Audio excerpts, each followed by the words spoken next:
చీకటితో వెలుగే చెప్పెను నేనున్నానని, ఓటమితో గెలుపే చెప్పెను నేనున్నానని.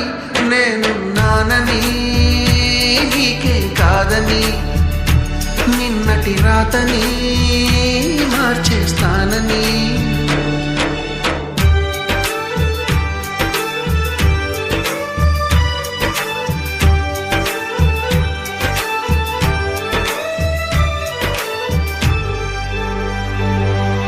తగిలే రాళ్ళని పునాది చేసి ఎదగాలని, తరిమే వాళ్ళని హితులుగా తలచి